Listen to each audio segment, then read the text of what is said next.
광주대학교 전자공학과 홍상진 교수입니다.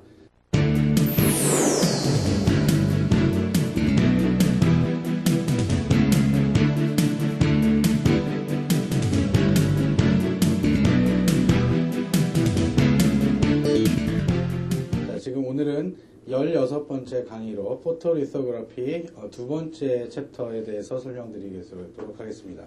지난 시간에는 포토그래피 첫 번째 챕터로서 1과 2로 나누어져서 포토리소그래피 중에 스핀 코팅을 하는 공정까지 말씀을 드렸고, 오늘은 1시간 동안 여러분들과 함께 포토리소그래피의 얼라인먼트와 또는 광학 부분과 또는 익스포저 부분에 대해서 설명을 드리도록 하겠습니다.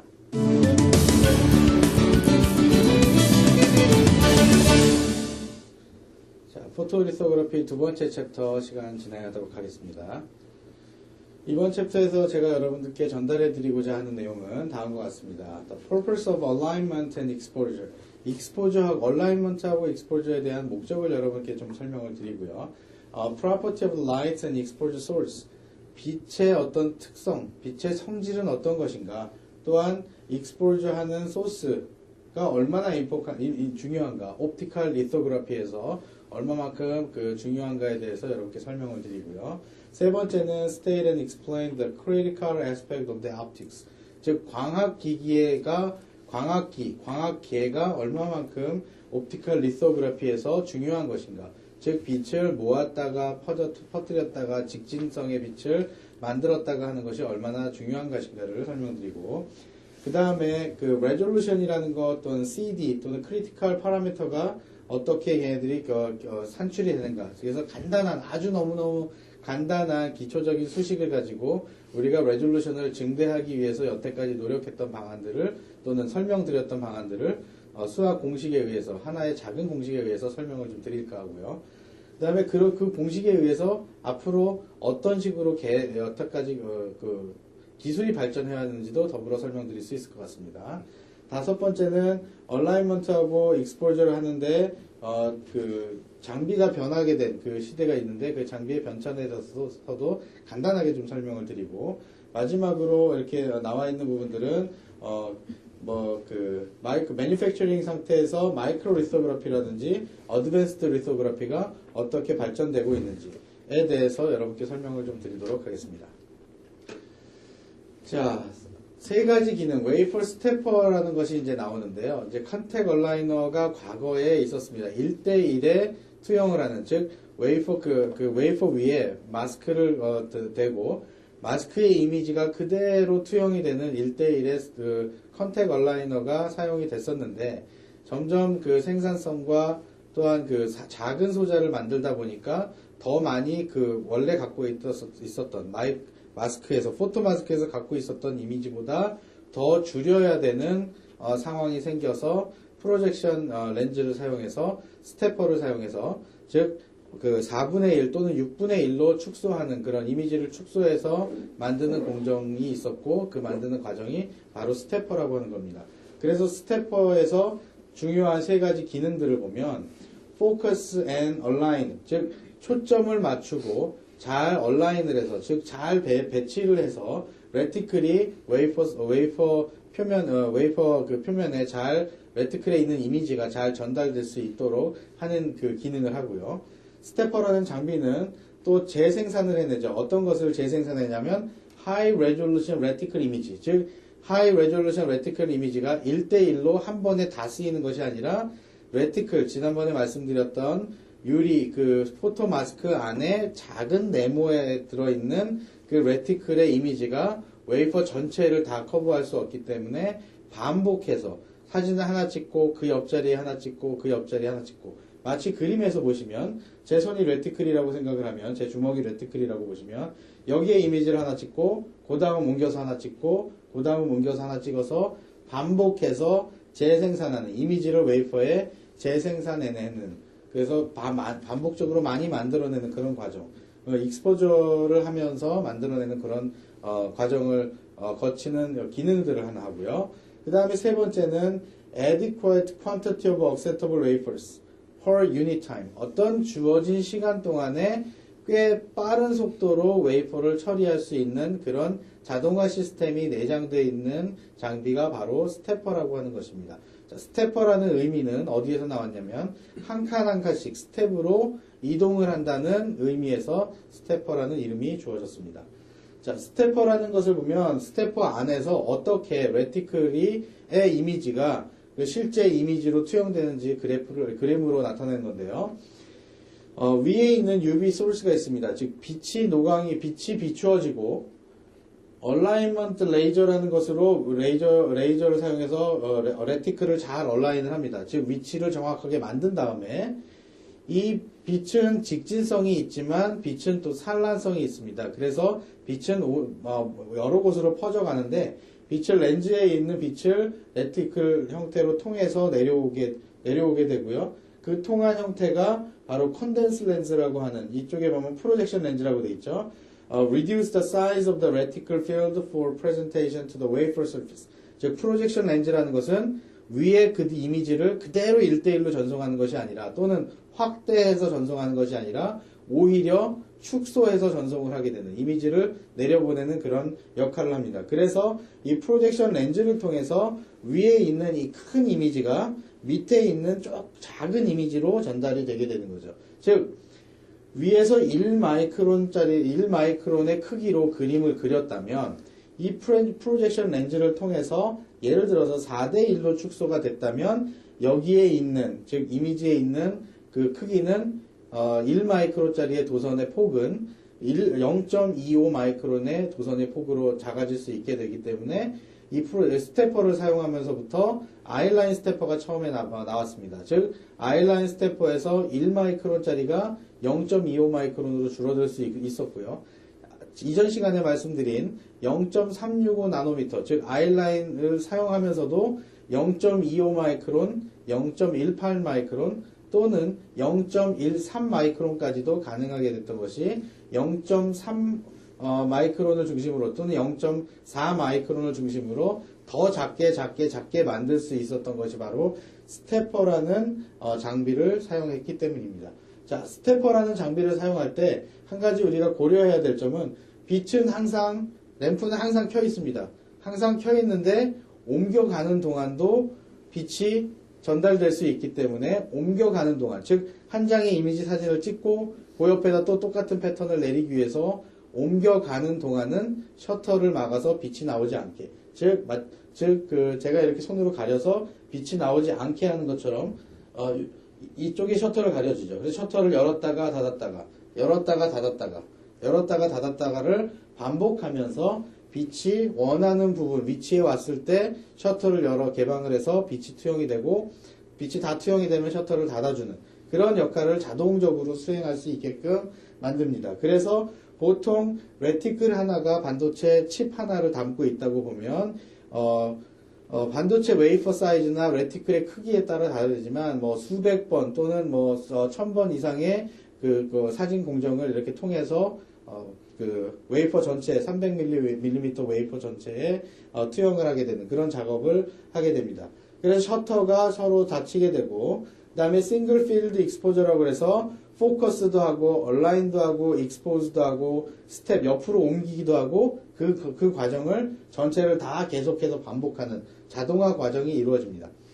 자, 여기서 우리가 염두에 둬야 될 것은 이 마스크에서, 즉 레티클에서 갖고 있는 폭이 예를 들어서 1마이크론이었다. 선폭이 1마이크론이었는데 이 밑에 투영되는 이미지가 4대1로 축소되니까 0.25 마이크론의 이미지가 나온다 라고 했을 때, 만약에 장비가 0.25 마이크론만큼만 덜 이동하게 되면 어떻게 될까요?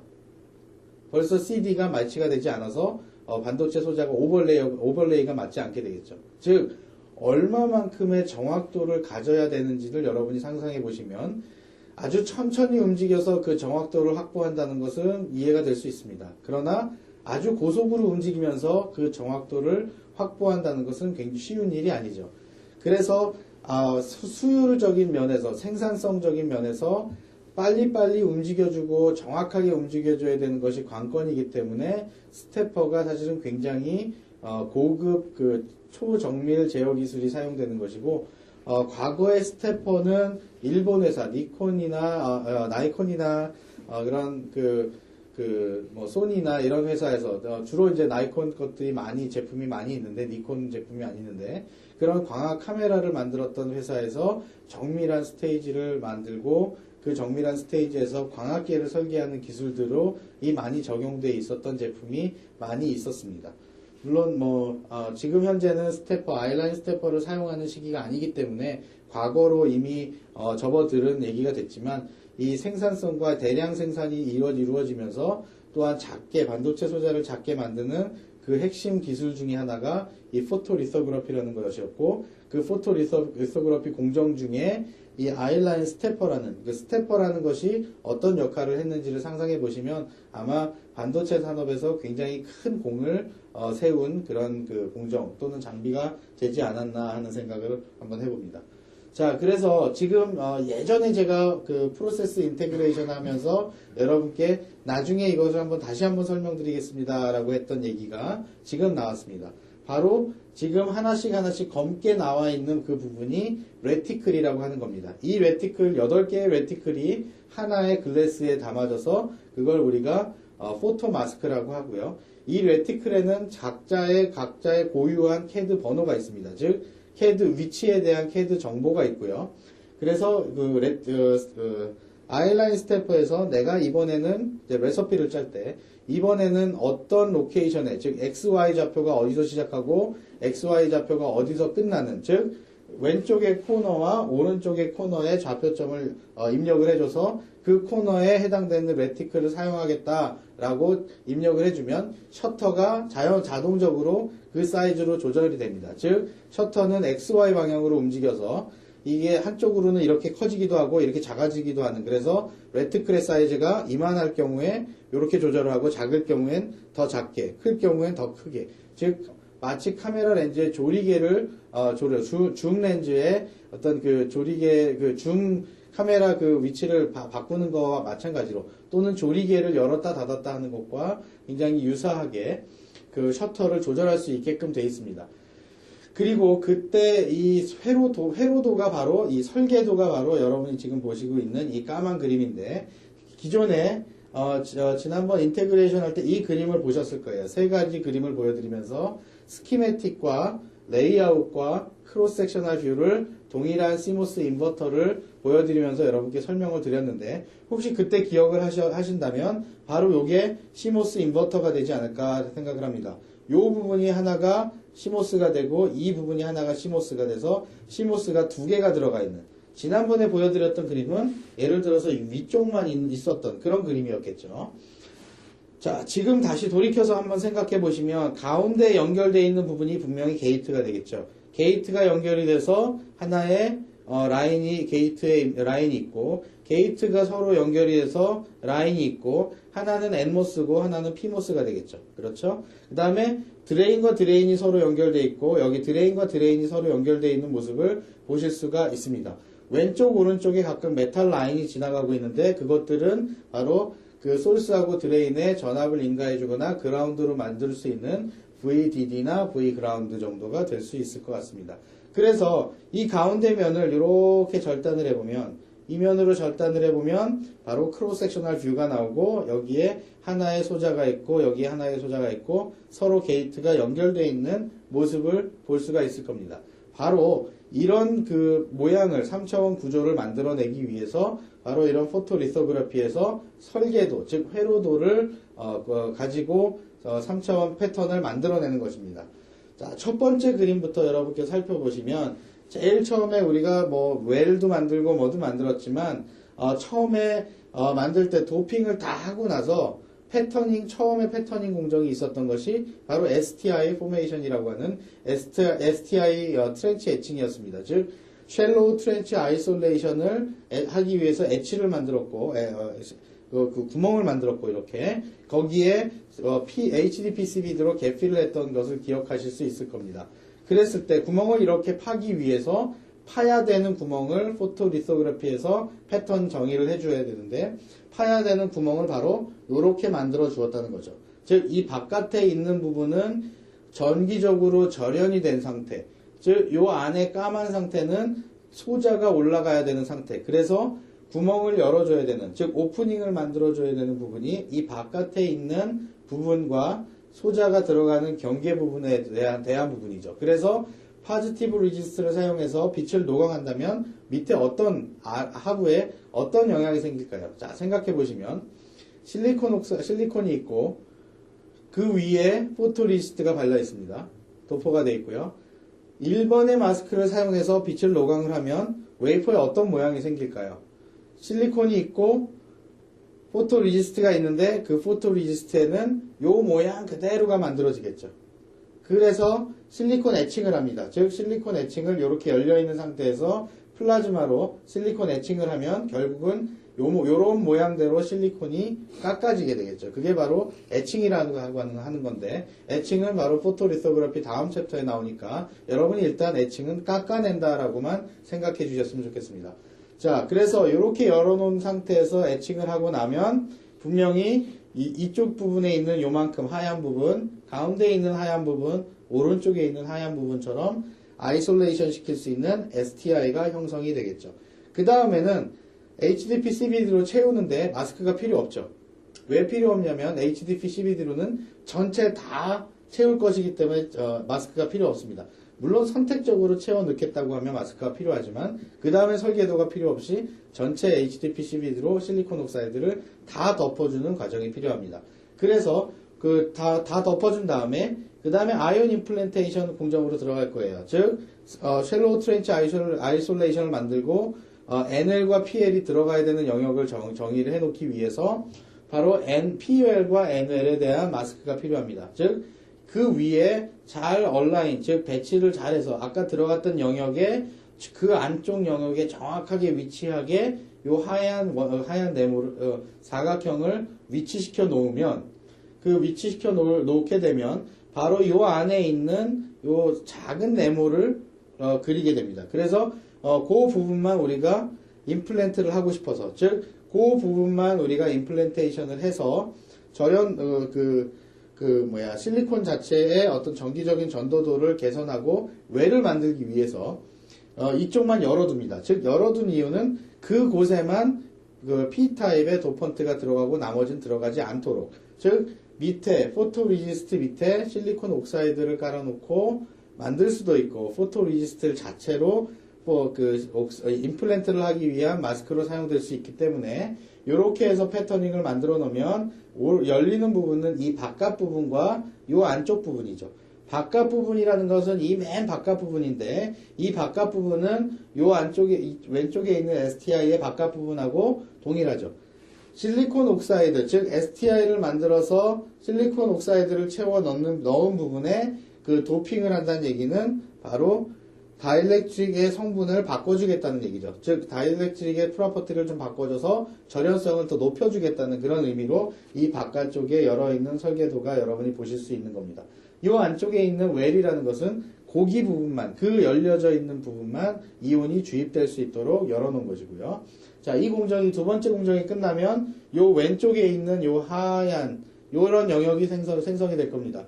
자, 그래서 3번 영역까지 가면 해당되는 3번을 보면 요 네모가 있습니다. 그 안에 다른 작은 네모가 바로 오른쪽에 있고 밑에도 이런 3번에 대한 작은 영역이 있습니다. 마찬가지로 2번과 동일하게 오른쪽에 있는 N-well 영역만 열어주고 디파인을 해주고 그 위에 아이온 임플란테이션 공정을 거치면 그 다음에 바로 다 모아놓으면 이런 밧전자 모양 안에 모양의 쉘로우 트렌치 아이솔레이션이 형성됐고 그 내부에 P-웰이 형성됐고 그 내부에 N-웰이 형성된 모양을 여러분이 생각하실 수 있을 거예요. 즉 단계적으로 하나씩 레티클을 겹쳐가면서 그 밑에 있는 모양을 이렇게 크로스 섹션으로 생각해 보시면 반도체 공정이라는 것이 이제 조금씩 더 이해가 되실 거라고 생각합니다. 자, 그 다음에 만들어야 되는 건 폴리게이트 패턴인데 아직 폴리게이트를 얻지 않았습니다. 그래서 폴리게이트를 만들기 위해서 폴리게이트만 만들어 넣을 수 없다고 말씀을 드렸던 거 기억나시나요? 그렇죠. 반도체는 원하는 부분을 만들어 놓기 위해서 그 부분만 만들어 놓는 것이 아니라 원하는 부분을 만들어 놓기 위해서 필요 없는 부분을 다 없애는 것이 바로 반도체 공정이라고 제가 말씀을 드리고 꼭 외워달라고 말씀을 드렸습니다. 그 부분이 바로 또 이 부분입니다. 즉 폴리실리콘을 전체를 다 덮어놓습니다. 그리고 폴리실리콘이 남아있기를 희망하는 영역만 남겨두고 필요 없는 부분은 다 지우는 영역, 지우는 역할, 바로 이런 클리어 필드 마스크를 사용하면 되죠. 여태까지는 여기는 다 닥필드였어요. 그렇죠? 전체 바탕이 다 어두운 색깔이었지만 여기는 전체 바탕이 다 밝은 색이죠. 즉 원하는 메탈 라인 또는 원하는 부분만 남겨두고 나머지는 모두 없애겠다라는 공정이 바로 이 폴리게이트 엣치 공정입니다. 즉 폴리게이트를 전부 다 덮어놓고 그 다음에 포토리지스트를 다시 전체 덮어놓은 다음에 포토리서그라피에서 이 네 번째 마스크를 사용하면 폴리게이트가 있는 공간만 열려져 있지 않고 나머지 부분들은 다 포토리지스트가 없어지겠죠. 왜냐하면 빛이 받은 부분이 이런 하얀 부분이고 파지티브 리지스트를 사용하면 하얀 부분의 리지스트가 없어지니까 나머지 필요 없는 부분이 폴리실리콘이 노출이 되겠죠. 그 노출된 다음에 필요 없는 부분을 없애기 위해서 또 한 번의 플라즈마 에칭을 거칩니다. 즉 선택적으로 반응할 수 있는 폴리실리콘과 선택적으로 반응할 수 있는 CCl4 클로린 테트라클로라이드라든지 아니면 HBr 같은 형태 브로마이드는 위험한 가스이기 때문에 사용하지 않는 것이 더 좋겠지만 공정에 따라서는 사용할 수도 있죠. 그래서 그런 가스를 사용해서 포토리지스트와는 반응하지 않고, 즉 포토리지스트는 손도 대지 않고 폴리실리콘만 싹 없애줘서 나머지 게이트를 형성시키는, 즉 요 부분을 형성시키는 역할을 합니다. 그래서 결국은 보시면 이 T자로 되어 있는 이 부분, 요 부분이 게이트라고 돼 있는, T자로 되어 있는 부분이 아니라 요 부분이죠. 요렇게 디귿자로 되어 있는 요 부분, 요게 게이트로 연결이 되어 있는 부분이라고 얘기할 수 있습니다. 디귿자로 되어 있는 부분이 바로 4번과 매치가 되는 부분이죠. 그게 바로 여기 있는 이 4번의 디귿자로 되어 있는 부분이라고 생각하시면 되겠습니다.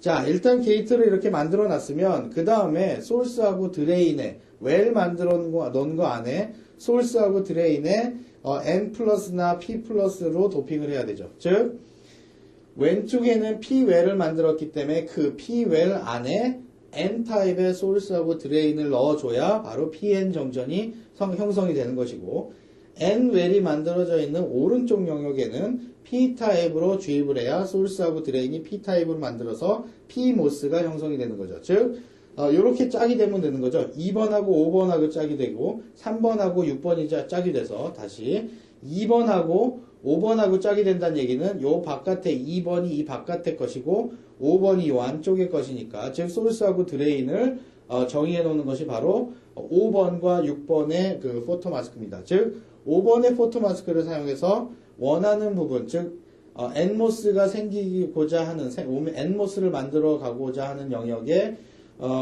그 오프닝을 만들어 준 다음에 이온을 다시 주입해주면, 이온 주입을 다시 해주면 이 P웰 영역 안에 있는 N모스 영역에만 우리가 도핑이 되고, 물론 게이트까지 같이 도핑이 되겠죠. 그 다음에 N웰이 형성된 영역 안에 P타입 플러스로 이온 주입을 해주면, 즉 보론 같은 형식 원소를 집어넣어주면, 즉 N웰에 P모스가 형성이 되겠죠. 그래서 결국은 이 그림 6번까지의 그림을 쭉 다 연결을 해보면 STI가 형성이 되어 있고 왼쪽에 P웰, 오른쪽에 N웰을 만들었고 그 가운데 두 가지를 연결시켜주는 폴리게이트가 만들어져 있고요. 그 폴리게이트가 만들어진 이후에 왼쪽에 N모스가 만들어졌고 오른쪽에 P모스가 만들어져서 이쪽에 있는 것이 N모스고 오른쪽에 있는 것이 P모스라고 여러분이 알아보실 수 있게 되겠습니다. 자, 그 다음에 여러분이 하셔야 될 일은 뭐죠? 그렇죠. 디바이스를 만들었기 때문에 메탈라이제이션을 해야 됩니다. 즉 금속을 배선을 해야죠. 그런데 금속을 배선을 하기 전에 반드시 해줘야 될 것이 바로 패시베이션입니다. 즉 패시베이션 물론 사이드월도 있죠. 어떤 분은 사이드월 말씀을 하신 것 같은데, 사이드월 부분을 형성하기 위해서 마스크가 필요할까요? 필요하지 않을까요? 그렇죠. 필요하지 않죠. 왜냐하면 사이드월을 형성하기 위해서 폴리실리콘 위에 SiO2를 전체를 다 덮죠.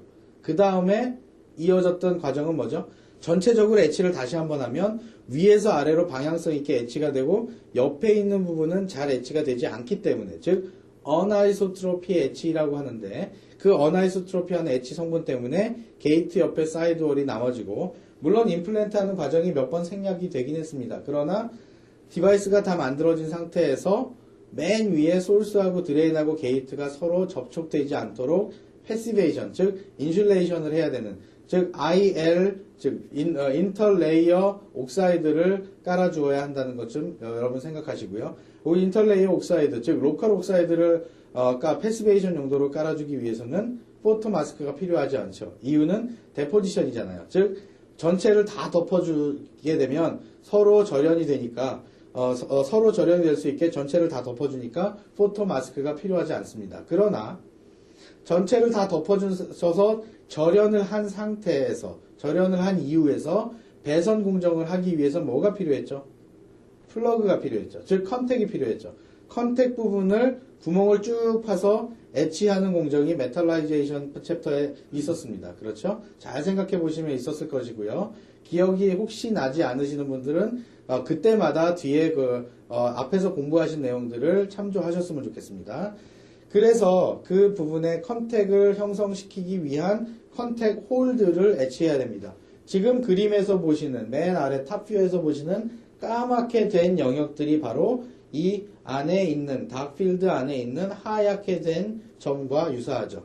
자, 생각을 한번 해보시면, 비아홀을 애칭하기 위해서 나머지 부분은 그대로 남아서 보존이 돼야 되고, 보호가 돼야 되고, 비아홀만 애칭해야 되니까, 포토리서그래피에서는 비아홀만 열어주면 되게 됩니다. 그렇죠?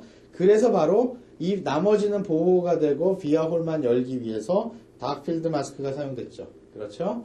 대부분 닥필드 마스크가 많이 사용됐다고 보면, 여기에 닥필드 마스크에서 포토 패터닝이 된 부분은 바로 구멍들, 즉 소스하고 각각의 우리 왼쪽에 있는 엔모스에 들어가는 소스하고 드레인에 있는 그 연결 부위, 또 피모스, 오른쪽에 있는 피모스에 있는 소스하고 드레인에 해당되는 영역에 컨택 홀이 하나씩 있고요. 양쪽에 위아래 게이트를 연결시키는 게이트의 홀이 하나, 두 개씩 있습니다. 그래서 이 부분, 맨 위에 이 부분 하나와 이 부분 하나가 바로 게이트가 연결이 될 수 있는 부분에 비아 홀이 형성됐습니다. 그렇죠? 오케이. 비아 홀이 일단 형성이 되고 나서 엣치를 하게 되면 그 부분에 구멍이 뻥 뚫려 있겠죠. 그 부분에 구멍이 뻥 뚫려 있는 부분은 어디까지 연결되어 있냐면 게이트하고 소스하고 드레인에 연결이 되어 있습니다. 게이트하고 드레인의 소스에 연결되어 있는 것을 메탈을 플러그를 해야 되니까, 즉 메탈을 거기에 집어넣어야 되니까, 자, 텅스텐 플러그라고 생각을 해보시면 이 부분에 있어서 텅스텐을 쭉 심어줄 거예요. 텅스텐을 심어주기 위해선 플러그를 이렇게 찾아서 꽂아주면 좋겠지만 640만 개를 한 다이에 있는 640만 개 중에 이 무수히 많은 플러그를 어떻게 꽂겠습니까? 그래서 전체적으로 텅스텐 CVD를 하죠. 자, 메탈라이제이션 나왔던 용어입니다. 텅스텐 CVD를 해서 구멍을 텅스텐으로 잘 채우고 위로 올라와 있는 텅스텐 부분을, 필요 없는 텅스텐 부분을 지워내는 것이죠. 그게 바로 텅스텐 CVD라고 하는 것이고, 이때도 마스크가 필요할까요? 필요하지 않을까요? 그렇죠. 필요하지 않습니다. 왜냐하면 CVD 공정이기 때문에 전체적으로 다 덮어주고 필요 없는 과하게 남아있는 부분은 갈아서 없애주기 때문에 텅스텐 CVD 공정에서 포토 마스크가 필요하지 않죠. 그 다음에 우리가 텅스텐 CVD가 끝나고 나면 여러 단계가 있겠지만 그 다음에 메탈 라인을 연결해주는 과정이 필요합니다. 즉 맨 가장자리에 이렇게 진하게 빗금쳐 있는 부분, 또 가운데 이렇게 연결되어 있는 부분이 바로 메탈 라인이라고 가정을 한다면 바로 이 그림과 매치되는 부분이죠. 그래서 이 메탈 라인은 어떻게 되죠? 다시 한번 말씀드리지만 폴리실리콘과 똑같이 메탈 라인은 원하는 부분, 즉 남아 있었으면 좋겠는 부분이고, 메탈이 아닌 다른 부분은, 없어져야 되는 부분은 포토리서그래피에서 없애고 싶어요. 그럴 때 메탈 라인을 형성하기 위해서는 닥필드가 아니라 클리어 필드 마스크를 사용합니다. 즉 포토리서그래피에서 포토리지스트가 도포되어 있는 상태에서 이 8번 마스크를 가지고 다시 위에서 투영을 하면 가려져 있는 부분은 빛이 노출되지 않았기 때문에 그대로 포토리지스트가 남아 있을 것이고, 열려져 있는 부분, 하얀 부분은 빛이 투영됐기 때문에 포토리지스트가 없어졌을 것이고요. 그 포토리지스트가 없어져 있고 밑에는 전부 다 메탈로 깔려 있지만 그 메탈을 녹일 수 있는 메탈 에전트, 즉 메탈을 없앨 수 있는 화학약품에 넣으면 노출되어 있는, 즉 드러나 있는 메탈들은 싹 없어질 것이고 포토리지스트가 위에서 막고 있는 부분의 메탈은 남아있게 되는 거죠. 그렇죠? 그래서 포토리지스트를 싹 지워버리면 포토리지스트가 온데간데 없어지고 나머지 메탈만 남아있게 되는, 즉 나머지 메탈만 남아있게 되는 그런 그림을 보실 수가 있게 되겠습니다. 자, 다시 한번 설명드릴게요. 처음에 아무것도 없는 실리콘, 빈 실리콘 웨이퍼에 STI 포메이션을 합니다. 즉 셀로 트렌치 아이솔레이션을 만들기 위해서 1번 마스크를 가지고 포토리소그래피를 하면 밧전자 모양의 패턴이 만들어지죠. 이곳을 플라즈마 에칭을 해서 구멍을 이렇게 파놓는 겁니다. 즉 이렇게 구멍이, 여기 이렇게 구멍이 파이고 구멍이 파이고 구멍이 파이고 HDPCB들을 사용해서 거기서 갭필을 하죠. 즉 채워놔서 땅을 구별해서 이 왼쪽에 있는 집과 오른쪽에 있는 집에 각각의 땅을 구별합니다. 물론 위에 있는 집과 아래에 있는 집에 땅을 구별을 해서 전기적으로 절연 상태를 만들어 놓죠. 그 다음에 왼쪽에 P외를 정의하기 위해서 이런 마스크를 사용해서 임플란트를 하고요. 오른쪽에 있는 N외를 만들기 위해서 그만큼 오른쪽을 열어놓고 임플란트를 합니다. 즉 그러면 디바이스상에선 STI가 형성되고 왼쪽엔 P웰, 오른쪽엔 N웰이 형성되는 모습을 보실 수가 있죠. 그 다음에 폴리게이트를 만드는데 폴리게이트 전부 다 폴리실리콘으로 증착을 한 다음에 원하는 부분, 즉 폴리실리콘이 남아있기를 원하는 부분만 빛이 투여되지 않고 남아있게 만들어 놓고 필요 없는 부분은 싹 다 지워서 없앨 수 있는 이런 클리어 마스크를 사용해서 패턴을 만들어 놓으면 쉘로우 트렌치 아이솔레이션의 P웰, N웰의 그 폴리실리콘 게이트가 만들어지는 모양을 보실 수가 있고 그 안에 P웰 안에 N타입으로 소스 앤 드레인을 만들고 N웰 안에 P타입으로 소스 앤 드레인을 만들면 각각의 왼쪽에는 N모스, 오른쪽에는 P모스가 만들어지게 되는 거죠. 그 다음에 P모스가 만들어지게 되면 전기적으로 소스하고 드레인들을 절연하기 위해서 물론 이쪽에서 실리사이드도 다 필요하지만 그런 공정들은 포토 패터닝이 필요하지 않기 때문에 부분적으로 생략이 되어 있습니다. 그 다음에 전기적인 절연을 하기 위해서 이 부분에 실리콘 옥사이드를 패시베이션을 하고요. 로컬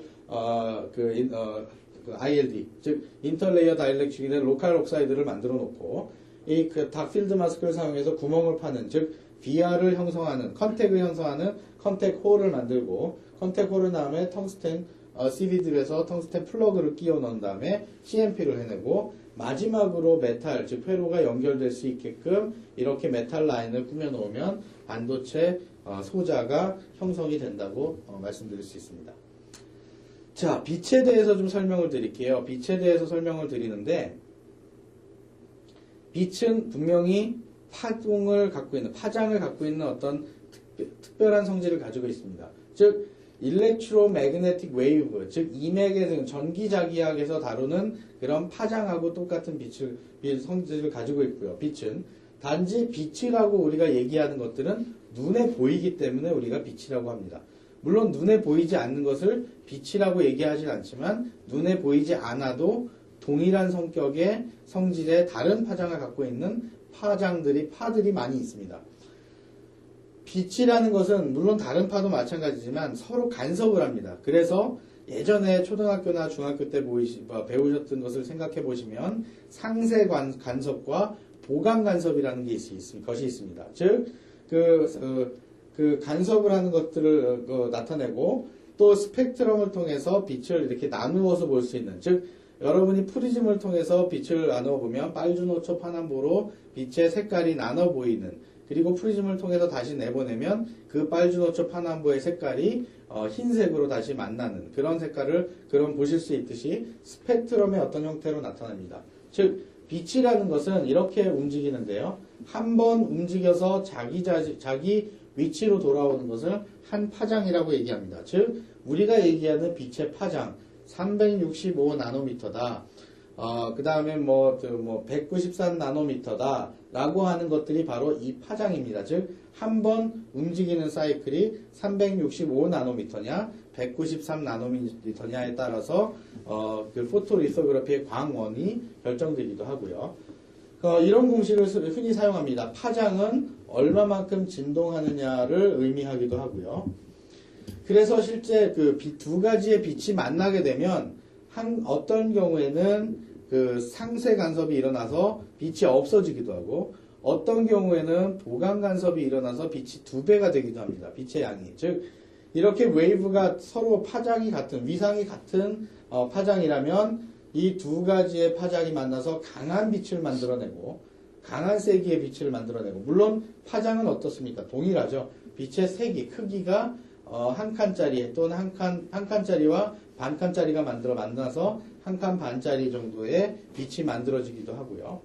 위상이 반대라면 한 칸짜리 빛과 반 칸짜리 빛이 만나서 다시 반 칸짜리 빛으로 빛이 작아지는 그런 효과가 있습니다. 그래서 우리가 포토리소그래피를 사용하는 경우에는 옵티컬 리소그래피, 즉 특히 광원이 어떤 빛을 가지고 사용하는 경우에는 이런 컨스트럭티브나 디스트럭티브, 즉 보강 간섭이나 상쇄 간섭으로 인한 빛의 파장을 이 파장의 현상이 나타날 수 있다는 것을 이해하셨으면 좋겠습니다.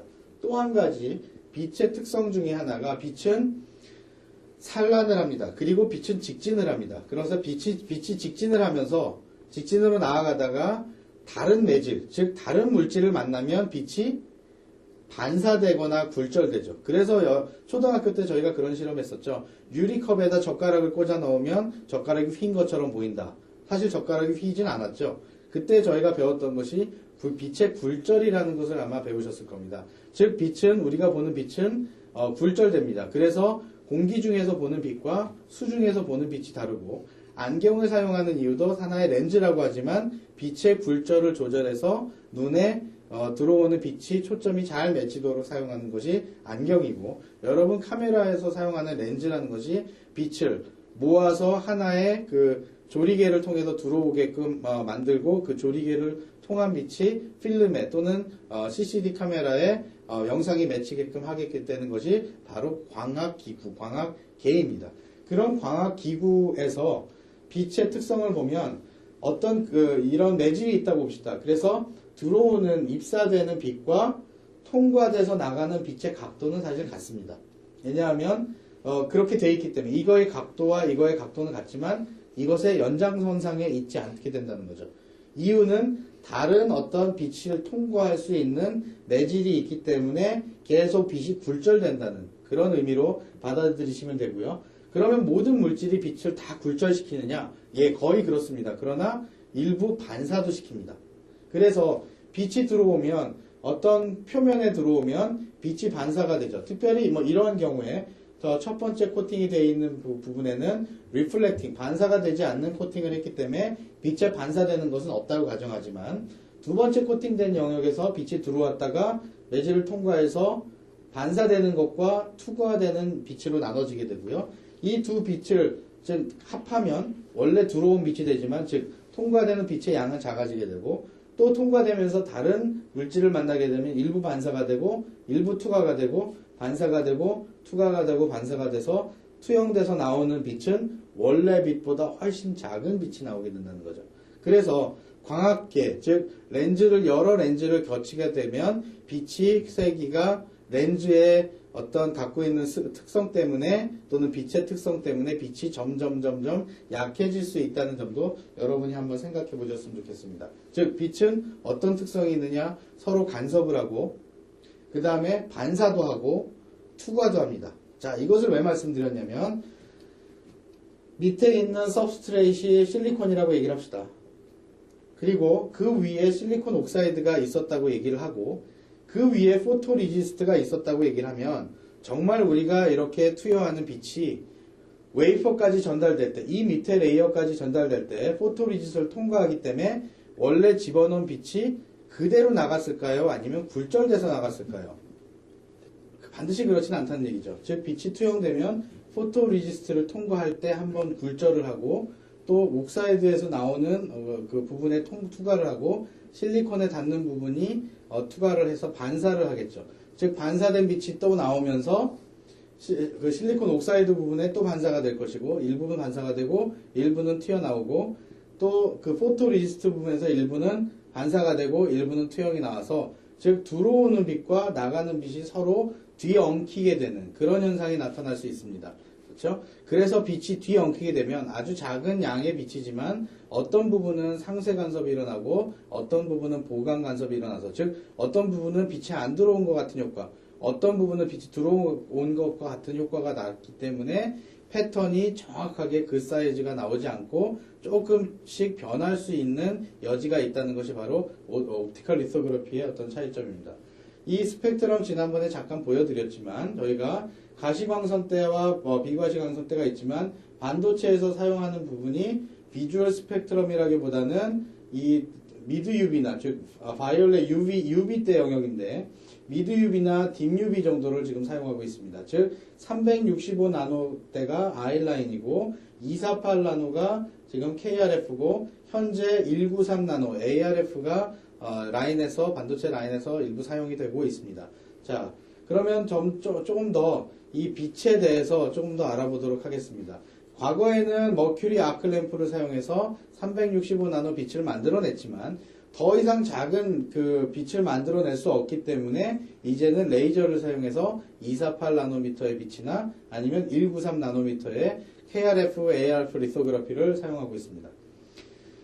보시다시피 I라인에서는 365나노미터, 이쪽에 있는 365나노미터의 빛을 사용했었는데 딥 UV에서 KRF는 248나노를 사용하고 있고 ARF는 193나노를 사용하고 있다는 점 한번 말씀을 드렸고요.